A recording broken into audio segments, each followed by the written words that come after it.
Olá, tudo bem com você? Observando tantas igrejas no mundo, você tem certeza de que a sua igreja é a certa? Essa pergunta mexe com o nosso coração. Eu vou explicar para que não haja nenhuma dúvida. Existem tantas formas de religiosidade no mundo que nós acabamos pensando, de maneira equivocada, é claro, que qualquer uma é boa, desde que ensine boas coisas. Claro que não é tão simples assim, mas também não é tão difícil. Dentro do próprio cristianismo, existem diversas formas de apresentação da fé. Evangélicas, pentecostais, renovadas, reformadas, algumas tradicionais, protestantes, ortodoxas e tantas outras que a lista seria imensa. Em tudo isso, há uma outra infinidade de maneiras de se aplicar a religiosidade dentro da própria igreja nas cidades diferentes.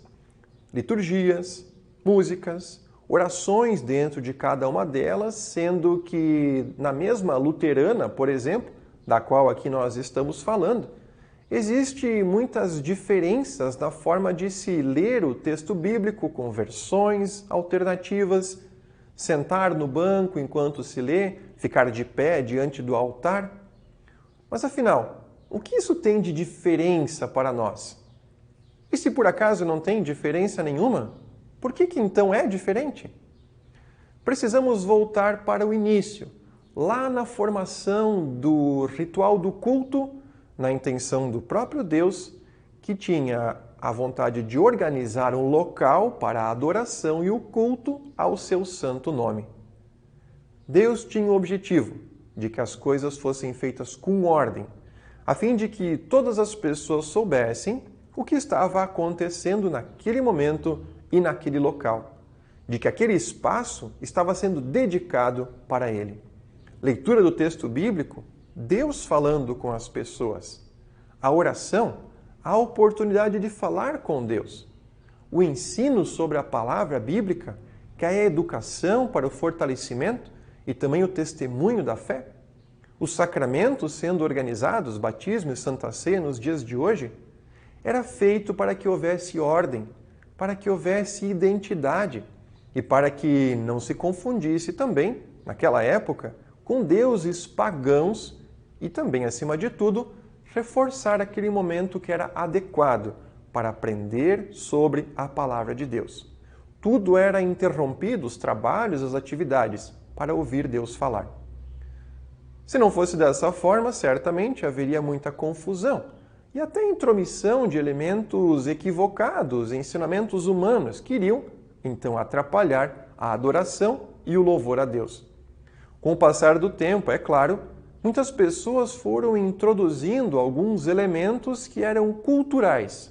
Por exemplo, existem religiões e igrejas e cristãs que têm músicas tradicionais. Cada região pode proporcionar uma vestimenta que identifique as pessoas que estão dentro do culto e até mesmo os utensílios que são utilizados dentro do culto para fazer a celebração dos sacramentos. Há de se ter um cuidado como o pêndulo de um relógio de parede, se for muito para um lado ou muito para o outro, o que não proporciona nenhum tipo de equilíbrio.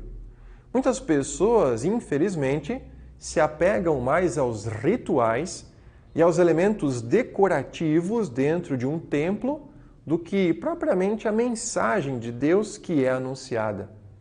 Isso cria-se um problema de prender Deus dentro de um ritual, chegando ao ponto de algumas pessoas não admitirem que um culto ou uma missa seja feito fora do templo ou talvez com algum tipo de música que não das tradicionais que sempre foram utilizadas, ou até mesmo em um lugar onde cada um se senta no seu próprio banco, dentro do seu espaço, como parte do protocolo.